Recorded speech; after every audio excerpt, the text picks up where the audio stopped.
अस्सलाम वालेकुम। क्वेश्चंस आपने मुझे भेज दिए हैं, मैं वो क्वेश्चंस करवाता हूँ।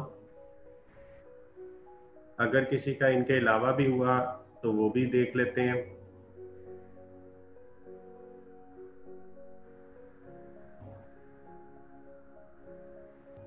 सबसे पहले 165 क्वेश्चन नंबर 165 देखते हैं कि क्या था और क्यों नहीं हुआ।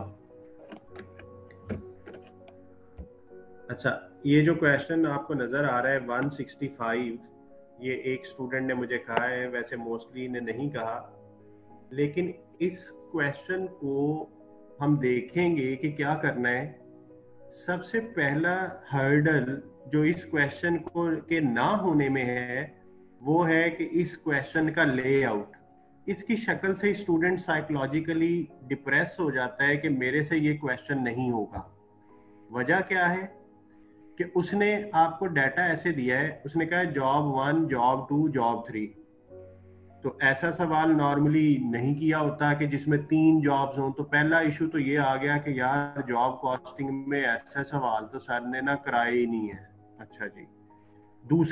दूसरा इशू इसकी रिक्वायरमेंट में है, what was the value of closing work in process. अब स्टूडेंट ने क्लोजिंग वर्क इन प्रोसेस को प्रोसेस कॉस्टिंग में किया होता है, वो ये साइकोलॉजिकली अपने आप को इस काबिल नहीं समझता कि मैं इसको जॉब में कैसे करूं। तो आपने क्वेश्चन की शक्ल से, क्वेश्चन की रिक्वायरमेंट से परेशान नहीं होना। अभी मैं क्वेश्चन पढ़ूंगा, आप देखेंगे कि क्वेश्चन में कुछ भी नहीं है, सिर्फ इसके लेआउट से और इसकी रिक्वायरमेंट से कंफ्यूज करने की कोशिश की गई है, जो कि एक नाकाम कोशिश ऑलमोस्ट सारे लोगों ने कर लिया था, लेकिन फिर भी एक स्टूडेंट ने कहा है तो मैं इसको डिस्कस कर रहा हूँ। A firm uses job costing and recovers overheads on a direct labor cost basis. Job costing system है, overhead जो है वो डायरेक्ट लेबर कॉस्ट की बेस पे है। 3 jobs were worked out during a period, job 1, job 2, job 3। 3 काम उसने किए, opening work in process job 1 का, जॉब 2 का 0 है, जॉब 3 का है, material in the period, labour in the period. Overheads for the period were exactly as budgeted 140,000। कहता है जो एक्चुअल ओवरहेड्स हैं वो वही हैं जो बजटेड थे और वो 1,40,000 है। Actual labour cost were also same as the budget. अब अगर आप क्वेश्चन की पहली लाइन देखें तो इसमें उसने बताया कि ओवरहेड्स किसकी बेस पे एब्जॉर्ब हो रहे हैं, overheads on a direct labour cost basis. तो इसका मतलब है सबसे पहले तो मुझे ओवरहेड एब्जॉर्प्शन रेट चाहिए। अब job 1 and job 2 were the only incomplete jobs. ये जो लास्ट लाइन है, job 1 and job 2 were the only incomplete job. Incomplete का मतलब है वर्क इन प्रोसेस। इनकम्प्लीट वो होता है जो फुली कंप्लीट नहीं है। तो इसका मतलब ये हुआ कि जॉब 1 और जॉब 2 की जो टोटल कॉस्ट निकलेगी वही वर्क इन प्रोसेस की वैल्यू है, क्योंकि ये दोनों इनकम्प्लीट है। जो जॉब 3 है वो कंप्लीट हो चुकी है। तो जॉब 3 की कोई कैलकुलेशन हमने 165 क्वेश्चन में नहीं करनी। हमने सिर्फ ये बताना है कि वर्क इन प्रोसेस यानी इनकम्प्लीट जो चीजें हैं वो कितनी है। तो देखें कॉस्ट में क्या क्या आता है, जितने भी पैसे लगे हैं वो कॉस्ट है। ओपनिंग की कॉस्ट प्लस मटेरियल की कॉस्ट प्लस लेबर की कॉस्ट प्लस ओवरहेड्स की कॉस्ट। अब ओवरहेड्स की जो कॉस्ट है वो आप फाइंड आउट कर सकते हैं। उसके लिए आपको सबसे पहले ओवरहेड एब्जॉर्प्शन रेट चाहिए, जो कि इक्वल होगा budgeted overhead divided by budgeted level. Budgeted overheads कितने हैं क्वेश्चन में बताए हुए हैं 140,000, और बजटेड बेस लेनी है लेबर कॉस्ट। अब आप क्वेश्चन में देखें लेबर कॉस्ट कितनी है, लेबर कॉस्ट है 12,500 जॉब 1 की, 23,000 है जॉब 2 की, 4500 है जॉब 3 की। इसका मतलब है टोटल लेबर कॉस्ट 40,000 बनी। तो यहाँ पे 40,000 लिख लेंगे। तो यहाँ से ओवरहेड अब्जॉर्प्शन रेट निकाल लो, क्योंकि डॉलर से डॉलर कैंसिल हो रहा है, आंसर परसेंटेज में आएगा। 140 डिवाइडेड बाय 40 इंटू 100, 350%। 350%। तो अब ये ओवरहेड अब्जॉर्प्शन रेट आया। अब जॉब 1 के ओवरहेड्स, जॉब 1 के ओवरहेड्स, ओवरहेड्स की कैलकुलेशन का फॉर्मूला होता है overhead absorption rate into actual level. Overhead absorption rate 350%। किसका 350%? Of direct labour cost. अब जॉब 1 की लेबर कॉस्ट कितनी है? 12,500। तो 12,500 से इसको मल्टीप्लाई कर दें तो ये आया 43,750। ये ओवरहेड्स आ गए जॉब 1 के। इसी तरह जॉब 2 के भी ओवरहेड्स आप फाइंड कर लें। Overhead absorption rate into actual level.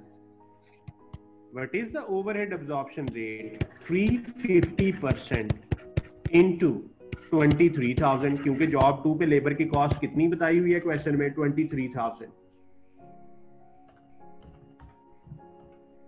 तो 80,500 ये ओवरहेड्स आ गए। अब हमें जॉब 1 और जॉब 2 की कॉस्ट चाहिए। तो जॉब 1 और job 2, opening work in process दिया हुआ था, बिल्कुल दिया हुआ है। मटेरियल दिया हुआ है, दिया हुआ है। लेबर दी हुई है, ओवरहेड्स निकाल लिए हैं। तो अब हम ये सारी फिगर्स यहां से लिख लेते हैं। 8500। अब इन तीनों को ऐड कर लें। जॉब 1 की ये जो तीनों चीजें दी हुई हैं इनको ऐड कर लें, या मैं लिख भी लेता हूं। 8500 ये है, 17,150 ये है, लेबर की कॉस्ट 12,500 है, और ओवरहेड जो हैं जॉब 1 के 43,750 है। जॉब 1 का टोटल कर लें। जॉब 2 में ओपनिंग 0 है, 29,025 है, 23,000 की लेबर कॉस्ट है, और 80,500 आपके ओवरहेड्स हैं। इनका टोटल कर लें जी और मुझे बता दें। 1,32,525 ये आ गया, और जॉब 1 का आपने मुझे बताया है, बताया ही नहीं है अभी जी। जॉब 1 का आंसर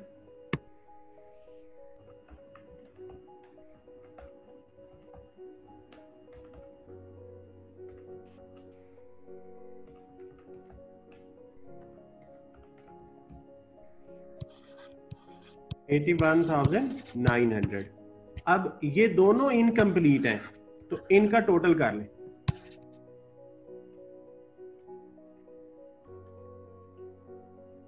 $2,14,425 ये इनकम्प्लीट है, यही क्लोजिंग वर्क इन प्रोसेस है, क्योंकि वर्क इन प्रोसेस का मतलब क्या होता है? जो चीजें फुली कंप्लीट ना हो।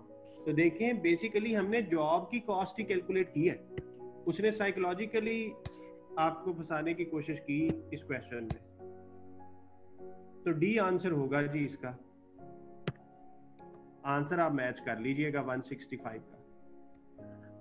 अच्छा, अब जिन लोगों ने ये सवाल किया होगा, सवाल हल हो गया होगा उनसे, लेकिन जिस तरीके से मैंने इसको इन डिटेल एक्सप्लेन कर दिया है, उनके भी काफी कॉन्सेप्ट ठीक हो गए होंगे।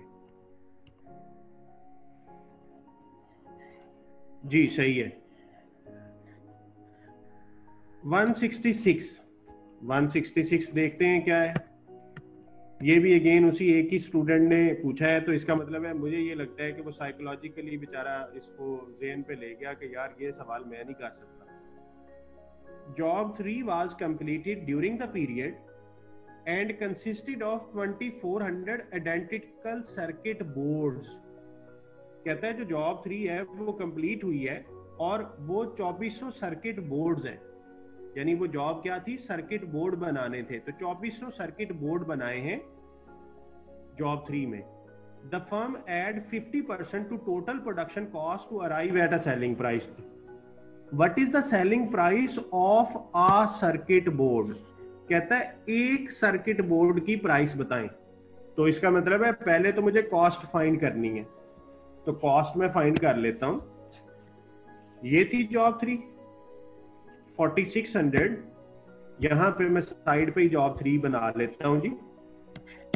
जॉब 3 4500 ओपनिंग था, 4500 नहीं 46,000 है, 46,000 ओपनिंग था, मटेरियल कुछ नहीं था, लेबर 4500 है, तो इस पे ओवरहेड कितने बनेंगे? 4500 इंटू 350%, 15,750। तो जॉब की कॉस्ट क्या बनी?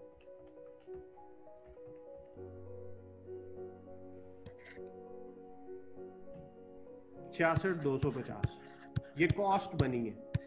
अच्छा, ये कॉस्ट कितने यूनिट्स की है? 2400 यूनिट्स की। हमने प्राइस बतानी है एक यूनिट की, तो इसका मतलब है cost per unit in a batch. जब इकट्ठे यूनिट बनते हैं तो उसे बैच भी कहते हैं ना। तो 2400 यूनिट इकट्ठे बने तो क्या फॉर्मूला लिखवाया था इसका? कॉस्ट ऑफ अ बैच, के एक बैच पे कितने पैसे लगे, divided by units in a batch. तो कॉस्ट कितनी आई? 66,250। कितने यूनिट्स पे? 2400 यूनिट्स पे। तो पर यूनिट कॉस्ट यहां से 27.60 आ गई।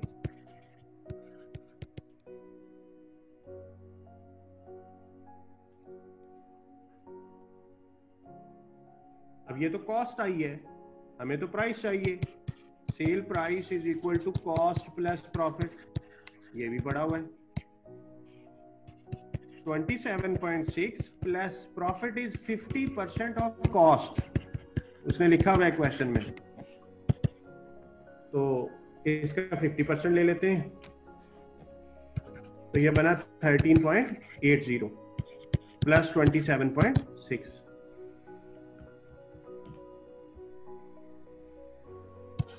41.40। तो ये प्राइस होगी। ऑप्शंस देखते हैं। सी ऑप्शन है जी, 41.41, हमारा 40 आया है, और कोई ऑप्शन है नहीं, तो हम यही आंसर टिक करेंगे।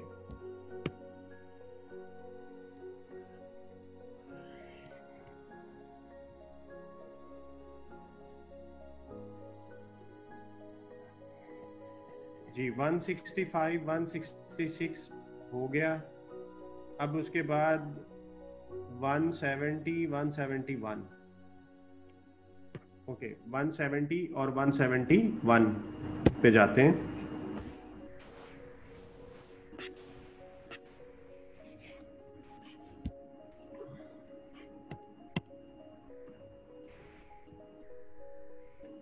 A company operates a process costing system, had a work in process at the start of the last month 300, ये opening आ गया, that were 60% complete in respect of all costs। all cost का क्या मतलब है? Material, labour, conversion, हर चीज के लिए 60% complete है। Last month a total of 2000 units were completed, तो ये आउटपुट आ गया। and transferred to finished goods, the cost per equivalent unit was month was 10, the company uses first in first out of the cost allocation, what is the total value of 2000 units transferred to finished goods? तो ये मैंने आपको बड़ी दफा इसकी calculation सिखाई हुई है। फर्स्ट इन फर्स्ट आउट में ओपनिंग की वैल्यू कैसे फाइंड करते थे? सॉरी, ओपनिंग की नहीं, आउटपुट की। क्या करते थे? आउटपुट के दो हिस्से कर लेते थे।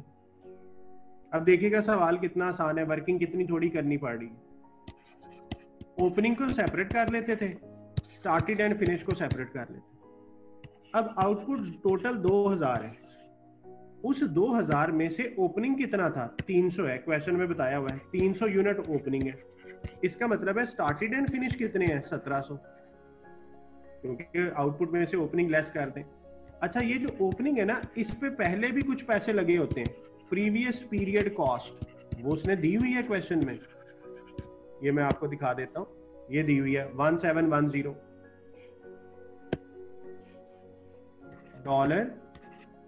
$1710। अच्छा, इस ओपनिंग पे करंट पीरियड में भी पैसे लगे हैं ना? बिल्कुल लगे होंगे। करंट पीरियड कॉस्ट कितने पैसे लगे? ये 300 यूनिट थे जो कि 60% पहले ही कंप्लीट थे। इसका मतलब है 40% मैंने काम किया होगा। और कॉस्ट पर इक्विवेलेंट यूनिट उसने क्वेश्चन में बताई हुई है, द कॉस्ट पर इक्विवेलेंट यूनिट, यानी आपको वर्किंग ना करनी पड़े। एमसीक्यू है ना ये, तो इसलिए उसने कुछ चीजें दे दी हैं खुद से ही, तो वो 10 है। तो ऐसा सवाल मैंने एमसीक्यू टेस्ट में भी आपसे लिया था जिसमें कॉस्ट दी हुई थी। तो इसको जब आप सॉल्व करेंगे तो ये आपका आ जाएगा जी 1200। अच्छा, ये जो 1700 हैं ये तो फुली कंप्लीट है, ये 10 के हिसाब से 17,000 बन जाए। अब आप इनको ऐड कर लें तो यही वैल्यू होती है ना आउटपुट की। तो 19,910 जो है वो आपकी वैल्यू ऑफ आउटपुट आ गई। अब ये हमने सीखा हुआ था, 12 क्वेश्चन किए थे, तो ये सारी चीजें सीखी हुई थी। मसला क्या है, आप उस नॉलेज को अप्लाई करें। जो आईसीएमए के पेपर्स हैं, this is basically the application of knowledge. एक चीज आपको आती है, अगर बुक वाले क्वेश्चन ही आते हैं तो जरूरी नहीं है कि आप पास होंगे। आपको वो चीज, वो मेथड सीखना है। जो भी सिनेरियो होगा उस सिनेरियो में आपने वो नॉलेज अप्लाई करना है। तो ये काफी ज्यादा बच्चों ने कर लिया था, जिनसे नहीं हुआ वो यहाँ पे देख लें। और आपको याद होगा जब मैं ये वर्किंग करा रहा था तो कुछ बच्चों ने कहा कि सर ये बैलेंसिंग फिगर ही ना निकाल लिया करें टी अकाउंट में। तो मैंने आपको तभी कहा था कि मोस्टली पेपर में टी अकाउंट या सीपीआर का क्वेश्चन नहीं आएगा, एमसीक्यूज भी दे सकता है। तो एमसीक्यू में अब कैसे आप फिर लंबी वर्किंग करनी पड़ेगी टी अकाउंट बनाने के लिए। तो इसलिए मैंने आपको ईच एंड एवरी कैलकुलेशन सिखाई थी। तो ये उसी पैटर्न से हमने कैलकुलेशन की, उम्मीद है आपको समझ आ गई होगी। तो ये 170 क्वेश्चन जो है ये हमने कर लिया। इसका आंसर देख लें आप, ए ऑप्शन है, मैच खुद ही कर लीजिएगा। अगर गलत है तो बता दें, अदरवाइज मैं अज्यूम कर रहा हूं कि ये ठीक है। अच्छा जी, 171 भी है। 171 को देखते हैं क्या कहता है। एक कंपनी है जो ओपनिंग वर्क इन प्रोसेस भी है उसके पास 400 यूनिट्स का, और वो 60% कंप्लीट है। Okay, closing work in process भी है जो कि 20% कंप्लीट है। यूनिट्स स्टार्टेड इतने हैं, यूनिट्स फिनिश इतने हैं। ठीक है, इनपुट और आउटपुट दे दी।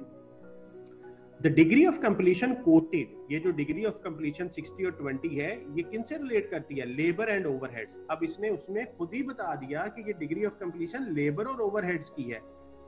अच्छा, 3/4 of the material, 3/4 of the material are added at the start of the process. अब देखें 3/4 का क्या मतलब है। अब यहाँ पे ना बस जो वो कहते हैं ना कुंडी क्या है, वो कुंडी ये है कि 3/4 का नहीं हमें पता होगा। 3/4, 3/4, 3/4 का मतलब है कि टोटल, क्वार्टर कहते हैं चौथे हिस्से को, 3/4 का मतलब है 3/4। एंड द रिमेनिंग क्वार्टर, जो बाकी बचेगा, बाकी क्या होगा? 1/4, यानी 1/4। Remaining quarter added when the process is 50% complete. तो इसमें ये वाली लाइन में बस ट्रिक था। The company uses FIFO method, what are the equivalent production for materials. और उसने लेबर ओवरहेड के इक्विवेलेंट यूनिट नहीं पूछे, मटेरियल के पूछे हैं। और first in first out method ही वो यूज करता है। इसका मतलब है फर्स्ट इन फर्स्ट आउट में इक्विवेलेंट यूनिट्स कैसे बनाते थे? सिर्फ मटेरियल के बनाने हैं, बाकी बनाने की जरूरत नहीं है। सबसे पहले लेते थे स्टार्टेड एंड फिनिश्ड। अब स्टार्टेड एंड फिनिश का फार्मूला होता है आउटपुट माइनस ओपनिंग। आउटपुट कितनी है? 800 माइनस ओपनिंग कर दें 400। 800 माइनस 400, तो ये बाकी बच गया जी स्टार्टेड एंड फिनिश्ड मटेरियल। ठीक है। उसके बाद क्लोजिंग वर्क इन प्रोसेस। जो क्लोजिंग वर्क इन प्रोसेस है वो कितना बचेगा, वो बल्कि दिया हुआ है 600 है।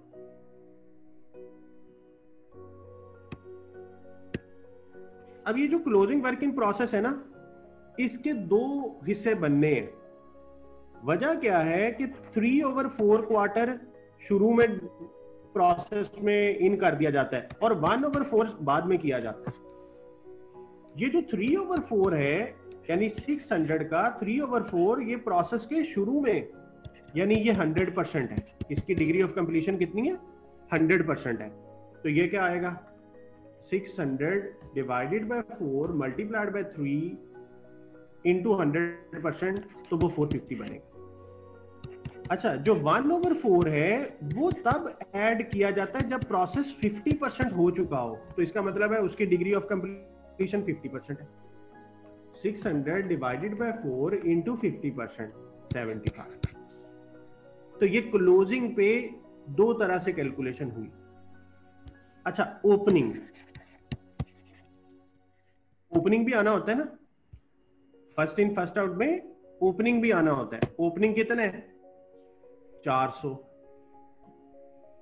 कितने परसेंट कंप्लीट था, 60%। लेकिन ये परसेंटेज किसकी है, ये परसेंटेज है लेबर और ओवरहेड की। अच्छा, मटेरियल कब ऐड हुआ होगा, ये जो 400 है, 400 में से मटेरियल कब ऐड हुआ होगा, 3 क्वार्टर शुरू में और 1 क्वार्टर जब प्रोसेस 50% हुआ था। तो अब तो प्रोसेस 60% हो चुका है ना। इसका मतलब है कि ओपनिंग में हमने कुछ भी इस पीरियड में ऐड नहीं किया, तो ओपनिंग वर्क इन प्रोसेस नील आएगा जी। कोई भी वर्किंग हमने नहीं की। वजह क्या है, मैं रिपीट करता हूं, इस बात को सुन लीजिएगा कि ये जो 400 यूनिट थे ओपनिंग के, इनमें से 3 क्वार्टर यानी 300 यूनिट का मटेरियल शुरू में ऐड हो गया था और 1/4 मटेरियल यानी 100 यूनिट का मटेरियल तब ऐड हुआ था जब प्रोसेस 50% हुआ। तो यहां पे 60% लिखा हुआ है, तो इसका मतलब है वो 1/4 भी पहले ही ऐड हो चुका था। मैंने करंट पीरियड में ओपनिंग में कुछ भी ऐड नहीं किया। तो इसका मतलब है मेरे जो टोटल इक्विवेलेंट यूनिट्स हैं वो कितने होंगे, 400 प्लस 475 और प्लस 75, तो 950 जो हैं ये आपके यूनिट्स होंगे।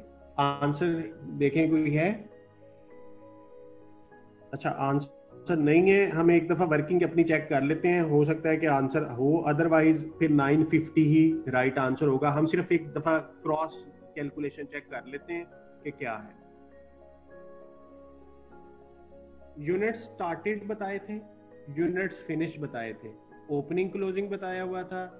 तो ओपनिंग प्लस इनपुट 1400 और 800 और 600 1400, ठीक है। यूनिट्स तो टेलिंग है इसके। 3 quarters of the material are added at the start, 1 quarter added when process is 50% complete. Okay, started and finish का formula output minus opening work in process। ये started and finish okay हो गया। Closing कितना था, closing है जी 600, ठीक है 600, हाँ 600 हमने 50% सही किया। अच्छा, क्लोजिंग की परसेंटेज कितनी थी, 20%। इसका मतलब है मुझे ये कैलकुलेशन लेनी नहीं थी, ये आनी नहीं है। वजह क्या है कि ये तो तब ऐड होगा जब प्रोसेस 50% कंप्लीट हुआ। तो अभी तो प्रोसेस पहुंचा ही 20% पे है, तो ये मैंने एक गलत कैलकुलेशन ऐड कर ली थी, ये ऐड नहीं होनी। इसके अलावा देखें क्या आता है, 850 ऑप्शन मेरा ख्याल है थी जी, सी ऑप्शन है जी। 850 जो है वो सी ऑप्शन है। मैं इसकी लॉजिक रिपीट कर रहा हूं, आप देखिएगा। कहता है कि मटेरियल 3 क्वार्टर जो है वो आपका शुरू में ऐड हो जाता है, जो 1 क्वार्टर है वो तब ऐड होता है जब प्रोसेस 50% कंप्लीट हो। तो क्या क्लोजिंग पे 50% हुआ है? नहीं, क्लोजिंग पे तो अभी 20% पे पहुंचा है। तो इसका मतलब है ये हमने ये कैलकुलेशन 75 वाली नहीं लेनी थी।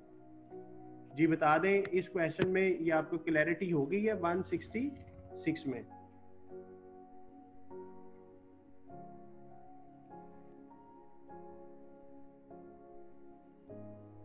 जी ठीक है, आंसर भी मैच हो गया आपका।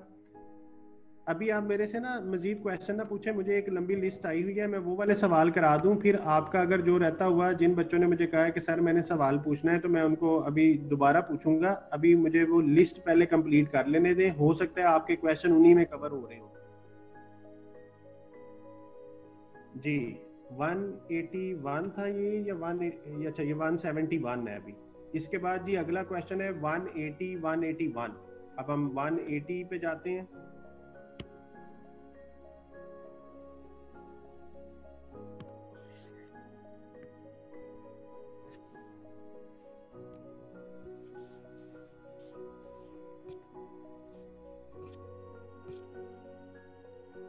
Okay, a factory manufactures model cars. During October, work commenced on 110 new cars. तो ये इनपुट हो गई। This was in addition to 20,000 that were 50% complete at the start of the month. तो ओपनिंग कितना है? 20,000. At the end of the October, 40,000 cars that were 50% complete. तो ये closing हो गया। क्लोजिंग की परसेंटेज भी बता दी। ये उसकी कॉस्ट आ गई। ब्रॉड फॉरवर्ड यानी opening balance plus cost incurred, total cost. If the factory chooses the weighted average method of spreading the cost, what is the cost per car? यार ये तो बहुत आसान सवाल था, ये तो आपने मेरी मेहनत ही कराई है बस। ओके जी, एवको मेथड है। एवको मेथड में हमने इक्विवेलेंट यूनिट्स बनाने होते हैं।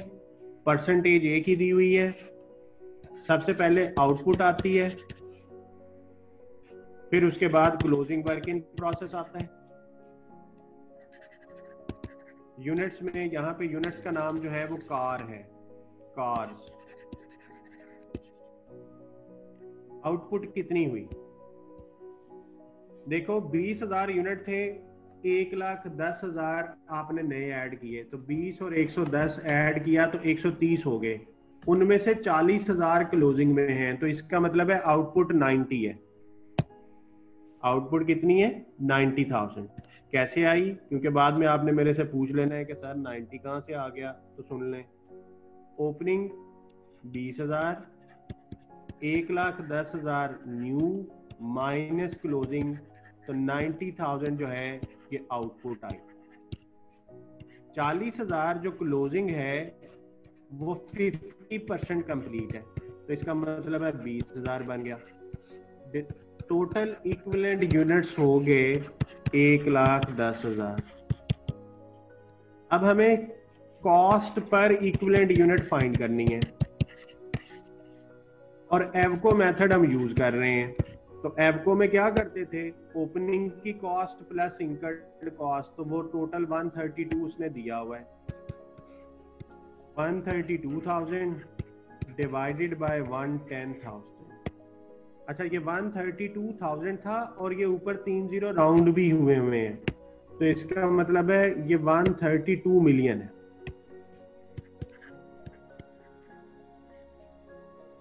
तो 132,000 डिवाइडेड बाय 110, तो ये 1200 आता है। तो ये है जी कॉस्ट पर कार। तो ये आंसर होगा जी बी ऑप्शन।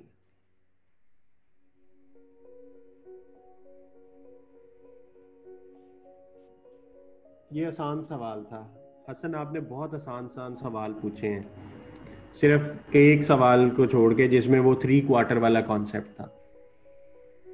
आप अपने कॉन्सेप्ट्स को अच्छे तरीके से रिवाइज करके प्रैक्टिस किया करें और फिर आप उसे देखा करें। जी जी 181 पे चलते हैं। इन अ production process, the percentage of completion of work in process at the end of the period is found to have been understated. अच्छा, जो इस तरह के सवाल होते हैं ना, ये आसान भी बहुत होते हैं और इसमें गलती के चांसेस भी ज्यादा है, क्योंकि सबसे पहला मसला तो इस सवाल को अंडरस्टैंड करना है कि उसने कंडीशन क्या लगाई है। उसने कहा जब मैंने परसेंटेज ऑफ कंप्लीशन कैलकुलेट की, कौन सी? क्लोजिंग की। At the end of the period का क्या मतलब है? क्लोजिंग की जो परसेंटेज ऑफ कंप्लीशन है ना, वो मैंने गलत लिख ली, is found to have been understated. यानी अगर वो 60 थी ना तो मैंने 50 लिख ली। अंडरस्टेट का क्या मतलब है? थोड़ा लिख लिया। यानी अगर वो असल में 60 थी तो मैंने उसे 60 से थोड़ा लिख लिया, सपोज कर लें 50 लिख लिया। तो कहते हैं व्हेन दिस इज करेक्टेड, जब ये ठीक करूंगा। अब सवाल भी दो तरह से पूछा जा सकता है। एक तो ये पूछा जा सकता है कि इस गलती का क्या इफेक्ट होगा, तो ऑप्शन कोई और बनेगी। और अगर पूछ लिया जाए अगर इस गलती को ठीक करें तो फिर क्या होगा। तो अब अभी एक सवाल किया है, उसी सवाल को देखते हैं। सपोज करो कि ये 50% गलत था, असल चीज 60 थी, ठीक है। हमने सपोज किया कि ये जो 50% है ये गलत कैलकुलेट हुआ है, असल चीज 60 थी। अगर ये 60 होती, सपोज करते हैं कि अगर ये 60 होता तो ये कितना होना था? 24,000। तो जब ये 24,000 होना था तो ये 1,14,000 हो जाना था। और जब ये 1,14,000 होना था तो कॉस्ट 1200 नहीं रहनी थी, 1200 से नीचे आ जानी थी। तो इसका मतलब है जब मैं ये गलती ठीक करूंगा तो मेरे यूनिट्स बढ़ेंगे। जब यूनिट्स बढ़ेंगे तो क्लोजिंग की वैल्यू भी बढ़ेगी, क्योंकि ये क्या है? क्लोजिंग के यूनिट्स। ये क्या है? क्लोजिंग के यूनिट्स। तो इसकी वजह से क्लोजिंग की वैल्यू जो है वो क्या हो जाएगी? वो हाई हो जाएगी, क्योंकि पहले कितने पे क्लोजिंग की वैल्यू कैलकुलेट हुई है? 20,000 पे। अब कितने पे होगी? 24,000 पे। तो ऑप्शन सेलेक्ट करनी है कि कॉस्ट पर यूनिट डिक्रीज होगी। वो तो हमने यहाँ पे लिख लिया कि देखो वो 1200 नहीं रहेगी, 1200 से कम हो जाएगी। तो कॉस्ट पर यूनिट डिक्रीज है, तो या ए आंसर बनेगा या बी बनेगा। और value of work in process increase करेगी। वजह क्या है कि यहाँ पे हमारी जो कॉस्ट है वो 20,000 यूनिट पे कैलकुलेट हुई है और यहाँ पे 24 पे होगी। तो इसका मतलब है B is the right answer. तो ये आपका 181 था। 180 और 181 हमने कर लिए। अब अगला क्वेश्चन है आपका 186।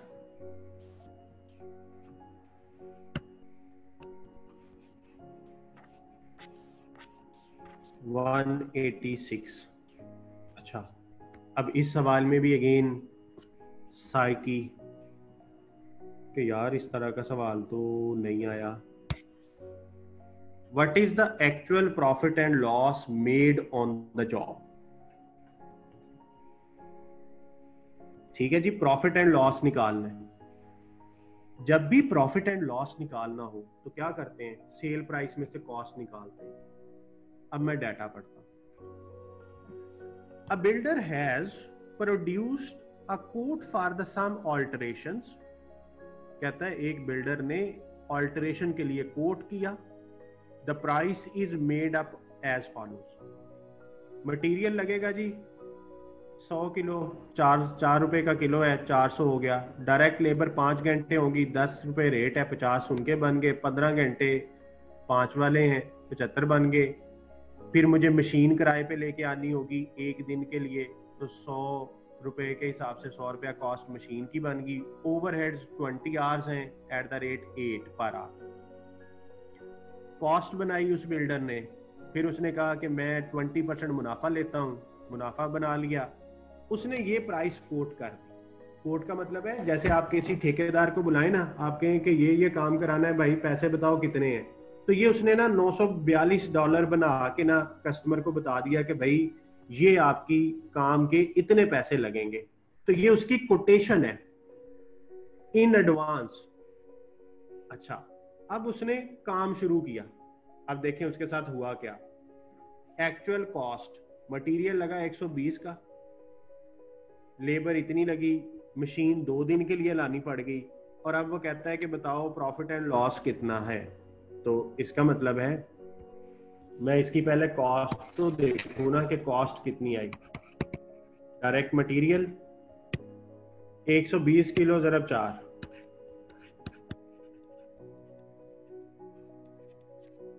480। लेबर 3 घंटे 10 वाले और 20 घंटे 5 वाले,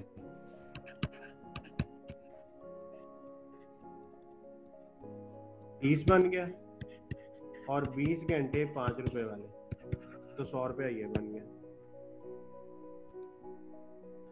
ओवरहेड्स, ओवरहेड किसकी बेस पे एब्जॉर्ब हुए हैं? लेबर की बेस पे। जरा देखिएगा, 5 घंटे ये और 15 ये, तो टोटल 20 घंटे के ओवरहेड चार्ज किए हैं ना उसने। ये 20 घंटे कैसे आए? दोनों लेबर को ऐड कर रहा था, लेबर आवर्स की बेस पे एब्जॉर्प्शन हुई है। तो इसका मतलब है अभी भी मैं लेबर आवर्स को ऐड करूंगा तो वह 23 एक्चुअल लेबर आवर्स हैं, और ओवरहेड एब्जॉर्प्शन रेट उसने क्वेश्चन में बताया हुआ है 8। ये देखिएगा, ये overheads 20 hours at the rate 8 per hour. तो ये कितना बन जाएगा? 23 इंटू 8 करेंगे तो 184 ओवरहेड्स के बन गए। फिर उसने मशीन किराए पे लेके आया, हायर ऑफ मशीन। कितने दिन के लिए किराए पे लेके आया? 2 दिन के लिए, और रेट 100 रुपया ही लगा है उसको, तो 200 रुपया उसका मशीन का बन गया। तो ये उसकी टोटल कॉस्ट बनी। 184 प्लस 200 प्लस 100 प्लस 30 प्लस 480, 994। अच्छा, अब उसने कस्टमर को इनवाइस कितने की दी हुई है? 942 की। उसने कस्टमर को क्या कोटेशन दी है? 942 जी। तो इसका मतलब है उसकी प्राइस आई 942। अब उसे प्रॉफिट हुआ या लॉस हुआ? डिफरेंस ले लें। 52 का लॉस है, यानी कस्टमर तो वही पैसे देगा ना जो आपने उसे कहा है कि भाईजान ये काम करूंगा, इतने पैसे आपसे लूंगा। तो उसने 942 आपको देने हैं, लेकिन आपकी अपनी जेब से 994 हो गए, तो ये लॉस हो गया। ठीक है जी, बिजनेस में लॉस हो जाता है ना, इसी तरह की गलतियों से होता है। तो ये आपका 52 का लॉस है, ए ऑप्शन।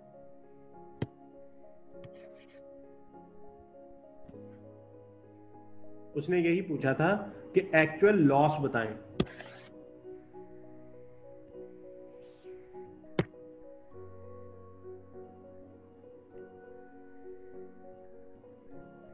जी जी, जिन्होंने मुझे 180 और 181 कहा था उनका हो गया। अब 186 पे जा रहा हूं, फिर उसके बाद 188।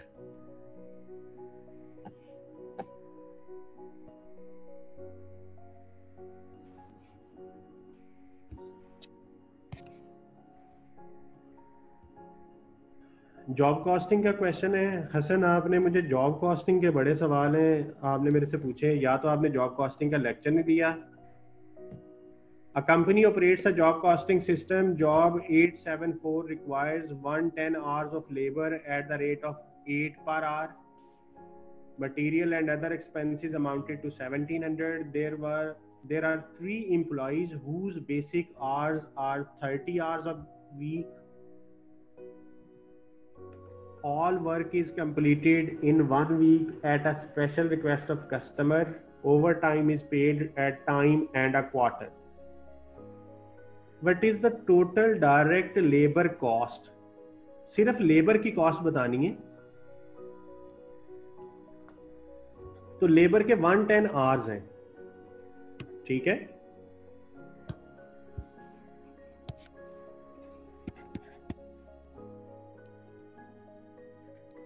एक्चुअल आवर्स 110 में।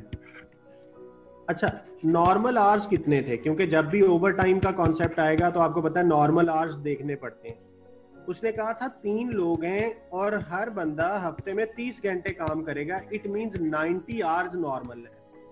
तो 20 आवर्स का ओवर टाइम हुआ है, ओवर टाइम आवर्स 20। अब हमने लेबर कॉस्ट बतानी है, तो आपको याद होगा हम नॉर्मल वेजेस कैलकुलेट करते होते थे और फिर over time wages. Normal wages calculate होती थी normal hours into normal rate. तो नॉर्मल रेट कितना है, 8 पर आवर, क्वेश्चन में दिया हुआ है, 720 बन गया। Over time wages, over time के लिए हमें ओवर टाइम आवर्स चाहिए होते थे इनटू ओवर टाइम का रेट। ओवर टाइम का रेट क्वेश्चन में लिखा हुआ है, over time is paid time and a quarter. Time का मतलब क्या है, बेसिक रेट प्लस बेसिक का क्वार्टर, क्वार्टर का मतलब होता है चौथा हिस्सा। तो इसको सॉल्व कर लेते हैं, 20 इंटू 10 200। तो कितनी लेबर कॉस्ट बनी, टोटल लेबर कॉस्ट 920। तो हमने, मेरा ख्याल है सिर्फ लेबर कॉस्ट ही बतानी थी, बी ऑप्शन बन जाएगा आंसर। हमने जॉब की कॉस्ट नहीं बतानी इस सवाल में, उसने कहा ही नहीं है, उसने सिर्फ ये कहा है what is the total direct labour cost of the job. और अगर कहता what is the total cost of the job, तो फिर हमने मटेरियल और बाकी एक्सपेंसेस भी उसमें ऐड करने थे।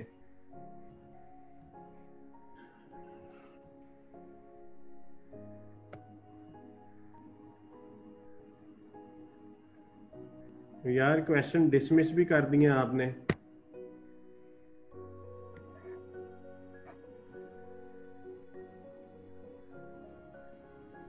जी 186 भी हो गया, 188 करवा दिया,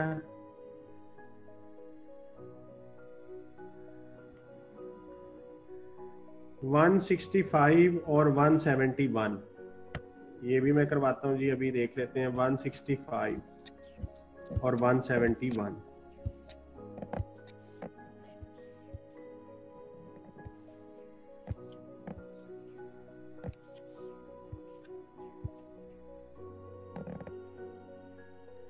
वन 171 तो हो गया, 165 भी ऑलरेडी करा चुका हूं। ठीक है जी, ठीक हो गया जी। कैप्लान की किट में से अगर कोई और क्वेश्चन किसी का रहता है तो वो मुझे आप अब बताएं।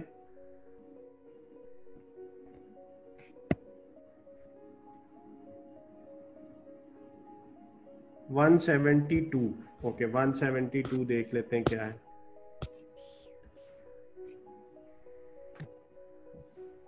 Two products W and X are created from a joint process. Both products can be sold immediately after split off point. कल बताया था split off point क्या होता है। There are no opening inventories or work in process. The following information is related. ये joint cost दी हुई है, production units दिए हुए हैं, sales unit दिए हुए हैं और selling price दी हुई है। Using the sales value method of apportioning the joint cost, what is the value of the closing inventory of product X? ठीक है,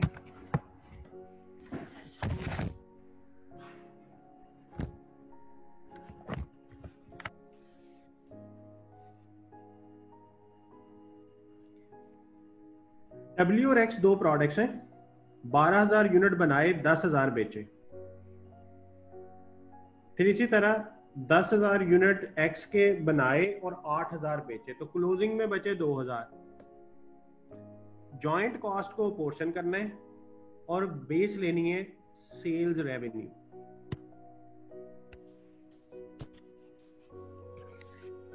W और X 12,000 और 10,000 यूनिट्स जो प्रोडक्शन हुई, अगर मैं इनको बेचता हूं तो ये बिकेंगे 10 पे और 12 पे।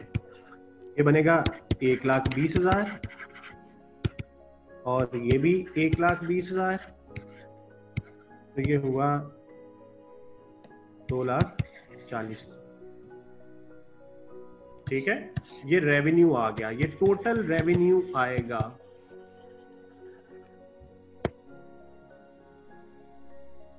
अब कॉस्ट है 7,76,160, 7,76,160 divided by total revenue into x का रेवेन्यू। तो एक्स का रेवेन्यू क्या बना,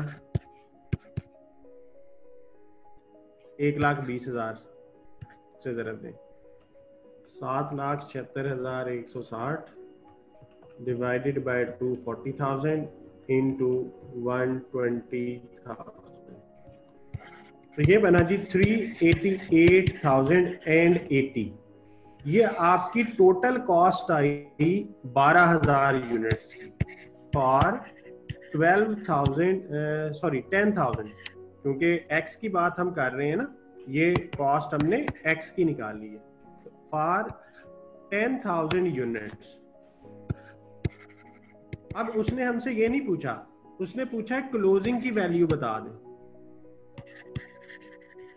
तो इसका मतलब है 388,080 डिवाइडेड बाय 10,000 इंटू 2,000। ये 2,000 क्या है, क्लोजिंग यूनिट्स हैं। और जब हम मैं इसको इससे डिवाइड करूंगा तो क्या आ जाएगा, पर यूनिट कॉस्ट।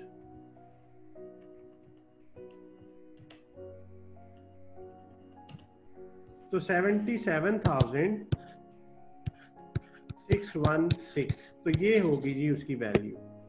इसका आंसर मैच करके मुझे बता दीजिएगा। 172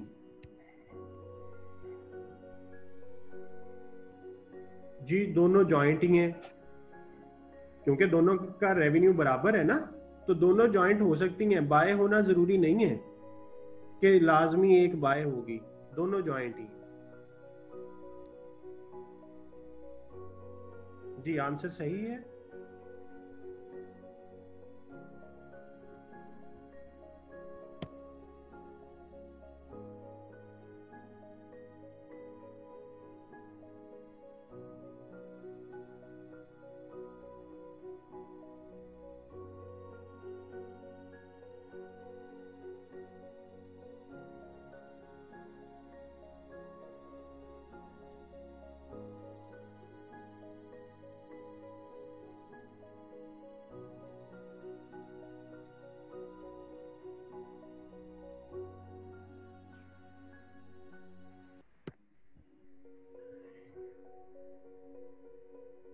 जी ठीक हो गया। और बताएं जी, किसी और ने मेरे से कोई सवाल पूछा हो, मैंने ना करवाया हो, तो वो मुझे दोबारा बता दें।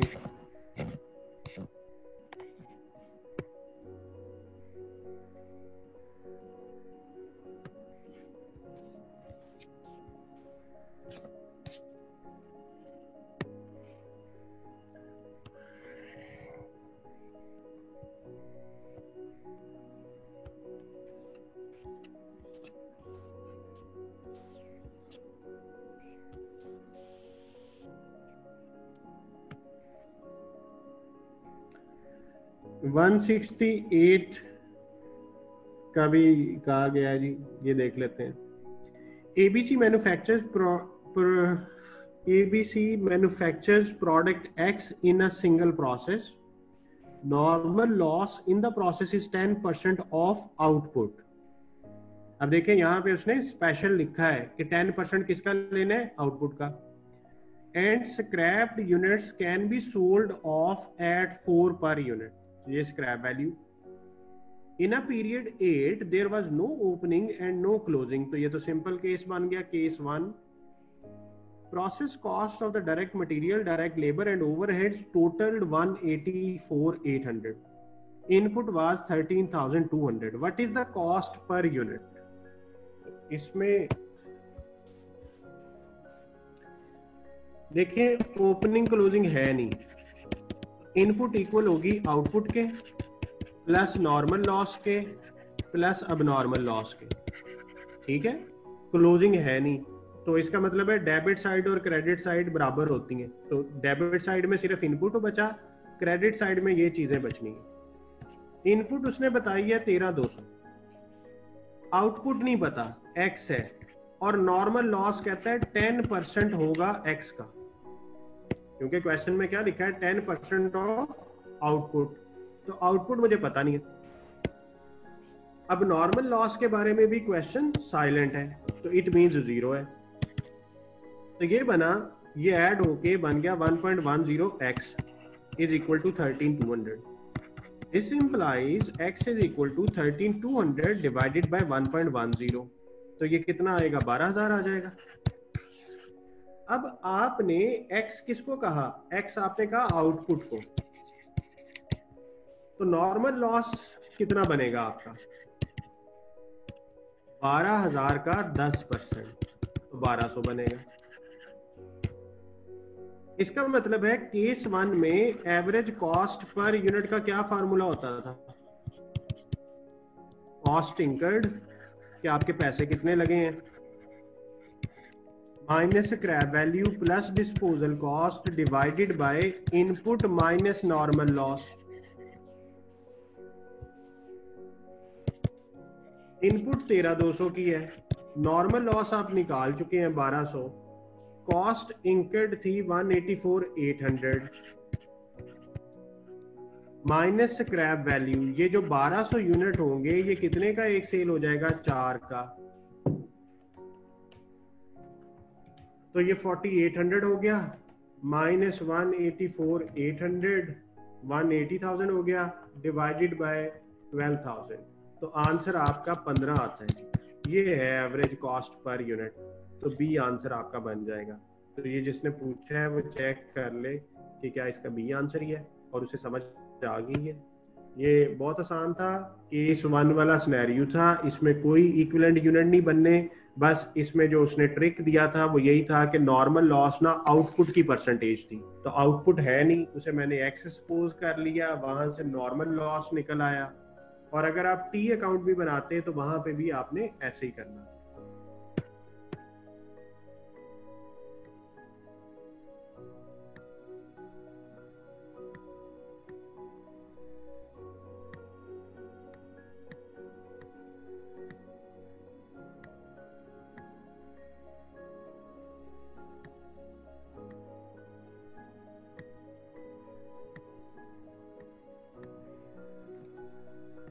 जी सारे हो गए। बीपीपी की किट के क्वेश्चन बताएं जी। अब कैप्लान के तो आपने सारे ऑलमोस्ट हो गए, ये लास्ट सॉल्यूशन आपको नजर आ रहा है,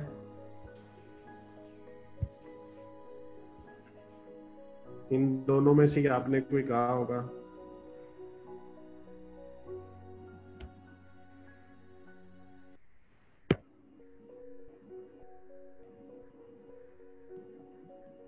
sixty nine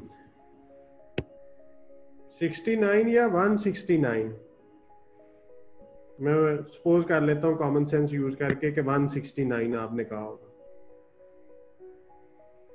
A company uses process costing to value its output. The following was recorded for the period: input, conversion cost, normal loss, abnormal loss. There was no opening closing. What is the valuation of 1 unit of output? फिदा ये बहुत आसान सवाल है, लेकिन क्योंकि आपने पूछा ही पहली दफा है तो मैं आपको इसका जवाब करा देता हूँ। ओपनिंग क्लोजिंग नहीं है, एवरेज कॉस्ट का फार्मूला लगना है, और वो होता है cost incurred minus scrap value divided by input minus normal loss.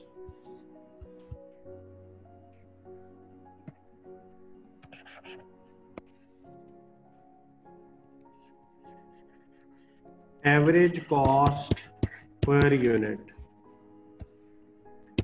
Is equal to cost incurred minus scrap value plus disposal cost divided by input minus normal loss. अब इस question में कॉस्ट इंकर्ड, मटेरियल की cost है 2000 unit है और 4.5 rate है, तो 9000 का मटेरियल लगा है आपका, प्लस 13,340 की कन्वर्जन कॉस्ट है, वो लिख ली। नॉर्मल लॉस है 5% ऑफ इनपुट, तो 2000 यूनिट इनपुट था, उसका 5% लिया, 100 बना, और इसकी स्क्रैप वैल्यू भी है 3 पर यूनिट, तो 100 यूनिट्स हैं into 3 per unit. Input is 2000 minus normal loss, तो इसको सॉल्व कर लेते हैं। 9000 प्लस 13,340 माइनस 300, तो ये बना जी 22,040 डिवाइडेड बाय 1900। 11.6 आंसर है। फिदा आप इसको देख लो यार, 11.6 क्या ये राइट आंसर है? चेक कर लो। 0.5 ओके जी।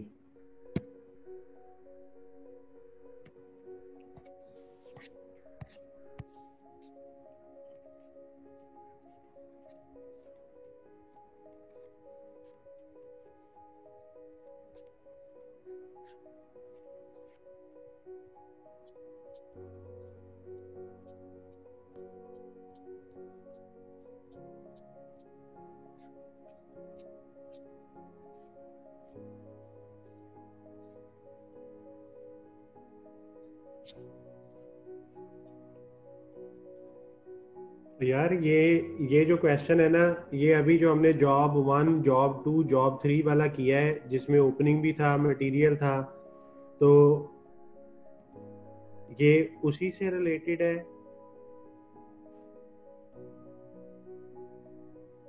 तो ये आपने खुद से करना है। सेम कॉपी क्वेश्चन है जो मैंने कैपलान में करवाया, जॉब 1, जॉब 2, जॉब 3। तो आज क्योंकि उसका कॉपी क्वेश्चन हो चुका है, ये वाला क्वेश्चन आप खुद करेंगे। 9A.5 जिसने मुझे कहा है, उसको मैं बता रहा हूँ कि आप इसकी ट्राई कर लें, अदरवाइज मैं आपको फिर बाद में करवा दूंगा। मुझे बता देना, कल बता देना जी नहीं हुआ, होना चाहिए वैसे। अब ये ना, ये सेम कैपलान का कॉपी क्वेश्चन ही है जी। और किसी स्टूडेंट ने बीपीपी की किट में से कोई क्वेश्चन पूछना है? लास्ट वाला क्वेश्चन कौन सा बनता है, उसका नंबर क्या है?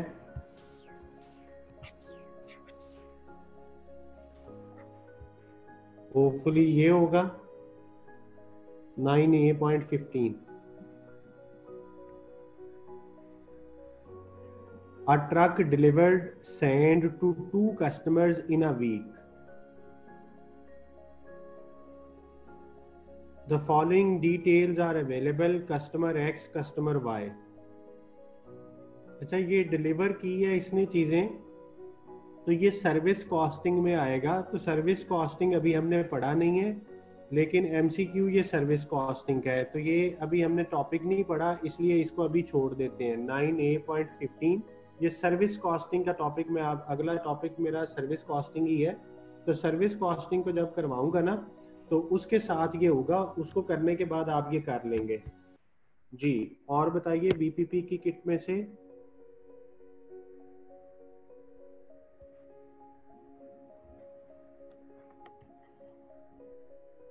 फैजान आपने कहा था 9A.5, तो वो मैंने आपको बता दिया कि कैपलान का कॉपी क्वेश्चन है, इसलिए मैं अब नहीं करवा रहा, मैंने आपको उससे मिलता जुलता क्वेश्चन करवा दिया 9A.5 वाला। 2 वाला मैं देख लेता हूँ कि 2 में आप क्या कह रहे हैं। पहले 9A में से पूछ लें, अब बीच में कोई मुझे 8 वाले भी बता रहे हैं, मैं 8 की तरफ जाता हूँ। 9A वाली सीरीज से पहले देख लें जी। 9A.2 A company calculates the price of a job adding overhead to the prime cost। कहता है जब हम प्राइस कैलकुलेट करते हैं तो ओवरहेड ऐड किए जाते हैं प्राइम कॉस्ट में। अब प्राइम कॉस्ट किसको कहते हैं? Direct material, direct labour, direct expenses, इन तीनों चीजों का सम प्राइम कॉस्ट कहलाता है। प्राइम कॉस्ट में ओवरहेड ऐड करते हैं, and adding 30% to total cost as markup, और 30% जो है वो हम मार्कअप ऐड करते हैं टोटल कॉस्ट में। Job number Y256 was sold for this, ये सेल प्राइस दे दी। ओवरहेड्स दे दिए, what is the prime cost. तो यार ये मुश्किल तो नहीं है, चले मैं करवा देता हूँ। 9A.2 हमें ये पता है कि सेल प्राइस इक्वल होती है कॉस्ट प्लस प्रॉफिट के। अब सेल प्राइस उसने दे दी 1690, कॉस्ट हमें नहीं पता, और कहता है 30% मार्कअप लेता हूं, तो कॉस्ट पे आएगा 30%। तो ये बन गया x plus 0.30x is equal to 1690। 1690 is equal to 1.30x. This implies x is equal to 1690 divided by 1.3. This is the answer of x. x किसको कहा था? कॉस्ट को। तो इट मीन्स कॉस्ट इज 1300। अब हमें ये पता है कि जो कॉस्ट होती है वो किसके इक्वल होती है? Prime cost plus overheads. तो कॉस्ट है 1300 और प्राइम कॉस्ट उसने पूछी हुई है, और ओवरहेड्स आई थिंक 694 है। जी बिल्कुल, ओवरहेड कॉस्ट 694 है। तो ये 694 दूसरी तरफ जाके माइनस हो जाएगा, तो प्राइम कॉस्ट का आंसर क्या बचेगा? 606। तो ये है जी आंसर प्राइम कॉस्ट का। तो ये जिसने कहा था, ये मैंने क्वेश्चन आपको करवा दिया है, जॉब कॉस्टिंग का सिंपल सा क्वेश्चन है जी। 9 वाली सीरीज में और कोई क्वेश्चन? ठीक है, कोई नहीं है। अब 8 पे चलते हैं। 8.17 8.17 है सही। ये मेरे पास तो 8.11 के बाद कुछ नहीं है। जिले पास आपने 8.17 लिखा है, लेकिन मेरे पास 8.11 के बाद कुछ नहीं है, आगे 9 शुरू हो रहा है। आप क्वेश्चन का नंबर दोबारा देखें।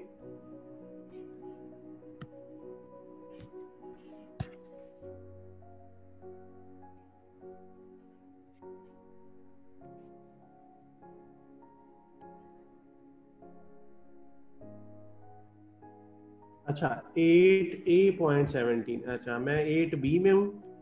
Okay, 8A.17। ओके, ये जी। A process is subject to a normal loss of 12% of input. Losses can be sold for 5 per kg, ये scrap value आ गई। In the last period, 10,000 kgs of the material costing 100,000 was input to the process. ये उसने input बता दिया, conversion cost बता दी। What is the credit to statement of profit and loss from abnormal gain account in the last period? अच्छा, एक चीज अभी हमने डिस्कस नहीं की थी, वो अब ये क्वेश्चन आ गया है तो इसी में कर लेते हैं।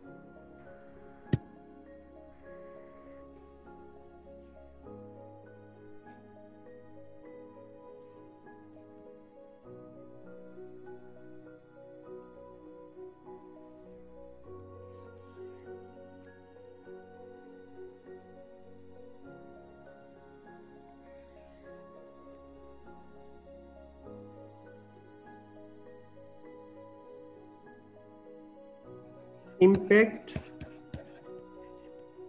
of losses on profit and loss, यानी कंपनी का जो प्रॉफिट एंड लॉस है, लॉसेस का इम्पैक्ट उन पे क्या होता है। पहले हमने जो भी चीज पढ़ी है वो प्रोसेस अकाउंट के हवाले से पढ़ी थी कि नॉर्मल लॉस प्रोसेस अकाउंट की क्रेडिट साइड पे आता है, अब नॉर्मल लॉस प्रोसेस अकाउंट की क्रेडिट साइड पे आता है, अब नॉर्मल गेन प्रोसेस अकाउंट की डेबिट साइड पे आता है। अब हम प्रॉफिट एंड लॉस यानी इनकम पे क्या फर्क पड़ेगा, लॉसेस की वजह से आपकी इनकम पे क्या फर्क पड़ेगा।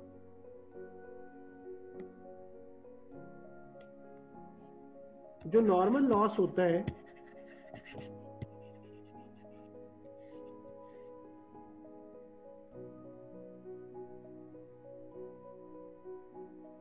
ये 1 मिनट होल्ड कीजिएगा।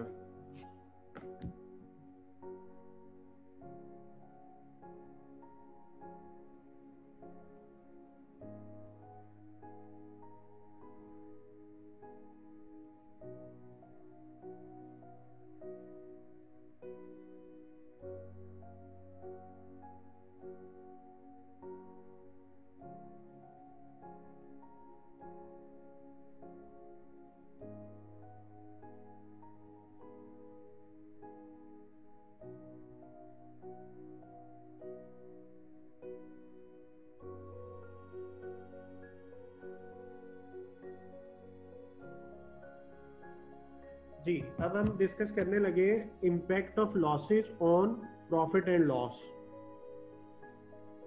नॉर्मल लॉस को हमने कहा कि इनपुट पे परसेंटेज लगती है, तो वो आ जाता है नॉर्मल लॉस के यूनिट्स, और इसको हम स्क्रैप वैल्यू पे अगर लिखें तो ये इनफ्लो होता है, और अगर इस पे कॉस्ट आ जाए तो वो डिस्पोजल कॉस्ट कहलाती है। ये स्क्रैप वैल्यू एक तरह से इनकम है कि आपको पैसे आए हैं, और डिस्पोजल कॉस्ट आपका एक्सपेंस है। इसी तरह जो अबनॉर्मल लॉस होता है, अबनॉर्मल लॉस का भी मतलब ये है कि ये यूनिट जाया हो गया। लॉस नॉर्मल हो या अबनॉर्मल हो, जाया का मतलब जाया है, वेस्टेज है। अब ये वाली वेस्टेज भी ना सेल होती है, या इस पे भी स्क्रैप वैल्यू आती है और इस पे भी डिस्पोजल कॉस्ट आ सकती है, दोनों सूट में। प्रैक्टिकली अबनॉर्मल लॉस भी सेल होता है, यानी जो वेस्टेज होती है ड्यू टू अबनॉर्मल कंडीशंस वो भी सेल होता है, तो वो इनकम होती है। लेकिन प्रोसेस अकाउंट के अंदर हम इसकी स्क्रैप वैल्यू नहीं लिखते थे। क्यों नहीं लिखते थे? उसकी लॉजिक बता दी थी कि नॉर्मल लॉस होना ही होना है, इसलिए उसकी स्क्रैप वैल्यू, उसकी कॉस्ट गुड यूनिट्स ने बियर करनी है। लेकिन अब नॉर्मल लॉस अगर होगा तो उसकी कॉस्ट, उसका जो इफेक्ट है वो गुड यूनिट में नहीं आएगा, वो हम अब नॉर्मल लॉस को चार्ज करेंगे। लेकिन बाद में वो यूनिट सेल तो होते होंगे ना, तो जब वो सेल होंगे तो इनकम होगी, और अगर उन पे डिस्पोजल कॉस्ट आए तो वो एक्सपेंस है। इसी तरह अगर मैं अबनॉर्मल गेन की बात करूं, तो abnormal gain is a benefit, ठीक है, ये वेस्टेज नहीं है, और ये भी हम सेल करेंगे तो इसकी सेल प्राइस होगी, तो जो सेल प्राइस होगी ये इनकम है, और जो इस पे कॉस्ट लगी होगी, अबनॉर्मल गेन की कॉस्ट हम लिखते हैं ना प्रोसेस अकाउंट के डेबिट साइड पे, वो कॉस्ट एक्सपेंस की तरह ट्रीट होती है। अब ये जो अभी हम सवाल करने लगे हैं ना, इसमें उसने प्रॉफिट एंड लॉस पे इंपैक्ट पूछा है, तो मैं अब आपको इस कॉन्सेप्ट को अप्लाई करते हुए उस क्वेश्चन पे लेके जाता हूं। A process is subject to normal loss of 12% of input, कहता है जितनी इनपुट होगी उसका 12% नॉर्मल लॉस है। लॉसेज कैन बी सोल्ड, अब ये वर्ड देखें, लॉसेज यानी नॉर्मल और अबनॉर्मल दोनों 5 रुपए केजी के हिसाब से सेल कर सकते हैं। In the period, 10,000 kgs of material costing was input to the process. Conversion cost for the period is 50,000. Output is 9,200. अब सबसे पहले ये देखना है कि मुझे इस क्वेश्चन में गेन हुआ या लॉस हुआ। वैसे तो उसने लिखा हुआ है नीचे, लेकिन अगर मैं टी अकाउंट भी बनाऊं तो input 10,000, output 9,200। Normal loss question में बताया हुआ है 12% ऑफ इनपुट, तो 12% कितना बनेगा? 10,000 का 12% ले लेंगे, 1200। क्लोजिंग ओपनिंग का कुछ नहीं बताया, तो प्लस 9,200 किया तो ये 10,400 हुआ। इसका मतलब है ये 400 इधर आया, ये गेन होगा। अच्छा, इसकी कॉस्ट कितनी थी? 1 लाख का मटेरियल था और कन्वर्जन कॉस्ट 50,000। अब यहां पे क्या कॉस्ट आएगी? प्रोसेस अकाउंट हमें बनाना आता है, ठीक है, और यहां पे क्या कॉस्ट आएगी ये हमने बताना। नॉर्मल लॉस उसने कहा क्वेश्चन में कि सेल हो सकता है 5 पर केजी में, तो जब इसे बेचेंगे 1200 को 5 से ज़रूर देंगे तो 6,000 आ जाए। अब हमें एवरेज कॉस्ट पर यूनिट का फॉर्मूला आता है, cost incurred 1.5 lakh minus scrap value 6,000 divided by input 10,000 minus normal loss 1200। तो ये कितना आ गया 144,000 डिवाइडेड बाय 8800। एवरेज कॉस्ट जो है 16.3636। अब इसको आप 9200 से ज़रब दे दें तो 1,50,545 ये हो गया, और जब आप 400 से ज़रब देंगे 16.3636 इंटू 400 तो ये बना 6,545। अब आप ज़रा टोटल कर लें कि ये 156,545 बना और इधर भी 156,545 बना। ये प्रोसेस अकाउंट हमने बना लिया। उसने हमसे प्रोसेस अकाउंट नहीं पूछा, आप उसकी रिक्वायरमेंट पढ़ें। What is the credit to statement of profit and loss for the abnormal gain account?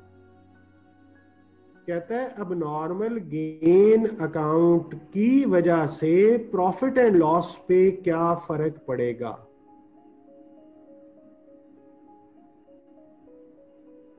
ठीक है, abnormal gain की वजह से प्रॉफिट एंड लॉस अकाउंट पे क्या फर्क पड़ेगा। आपको एक बात याद होगी कि जब भी हम डबल एंट्री करते हैं उसकी वजह से टी अकाउंट में पोस्टिंग होती है ना। तो ये जो अबनॉर्मल गेन है ये जब बिकेगा तो पैसे आएंगे। ठीक है, अभी मैंने आपको यहां पे पढ़ाया कि जो गेन होता है उसको मैं बेचूंगा तो मुझे उससे इनकम रियलाइज होगी। ठीक है, अब मैं कितने का बेचूंगा, सेल प्राइस तो दी नहीं है, तो इसका मतलब है मैं ये सपोज कर लेता हूं कि एटलीस्ट कॉस्ट पे तो बिकेगा ना। मैं इतना पागल नहीं अभी हुआ कि मैं अपनी कॉस्ट से भी कम पे इसको बेचूं, तो मैं एटलीस्ट कॉस्ट तो कवर करूंगा। ठीक है, मैं एटलीस्ट इसकी कॉस्ट तो कवर करूंगा। तो उसने हमसे जो पूछा है वो यही पूछा है, what is the credit to profit और loss for the normal gain account. अच्छा, एंट्री क्या हुई होगी बैक एंड पे, इसकी एंट्री क्या हुई थी जिसकी वजह से ये यहां आया। आपका प्रोसेस अकाउंट डेबिट हुआ है तो एंट्री इसी वजह से हुई है, प्रोसेस अकाउंट डेबिट। अमाउंट जो है वो आपने 6545। अब नॉर्मल गेन अकाउंट क्रेडिट, क्योंकि गेन फायदा होता है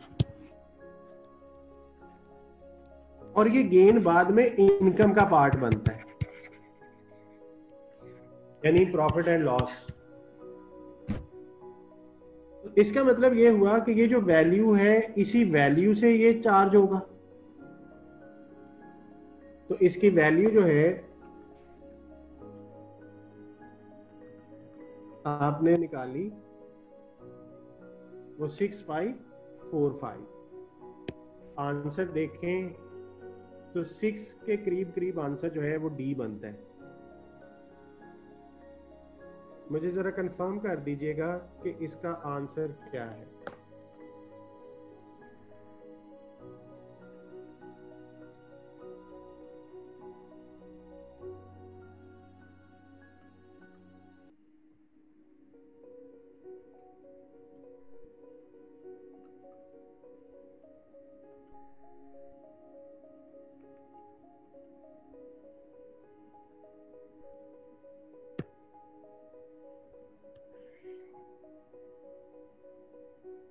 अच्छा, 4545 तो कोई मसला नहीं है, कॉन्सेप्ट हमारा सही है। जस्ट ये कैलकुलेशन जरा एक दफा चेक कर लें कि कैलकुलेशन हमने सही की हैं। कैलकुलेशन कहाँ कहाँ पे आएंगे।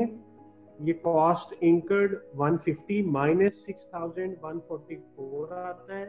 144,000 डिवाइडेड बाय 8800 तो ये आया 16.36 इनटू अबनॉर्मल गेन 400 तो 6545 इसका आ रहा है।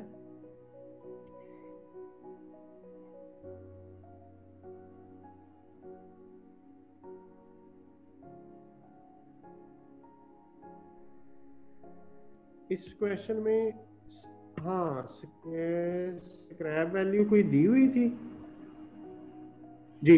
ये देखिएगा क्वेश्चन में स्क्रैप वैल्यू उसने दी हुई है, losses can be sold at 5 पर केजी। इसका मतलब है उसने अज्यूम किया कि मेरी जो कॉस्ट इंकर हुई है, अब जरा देखिए प्रॉफिट एंड लॉस पे इनकम और कॉस्ट दिखते हैं। प्रॉफिट एंड लॉस में क्या क्या आता है, रेवेन्यू आना होता है, रेवेन्यू और कॉस्ट आनी होती है। कॉस्ट हम कैलकुलेट कर चुके हैं 6545, हमने कॉस्ट कैलकुलेट कर ली 6545।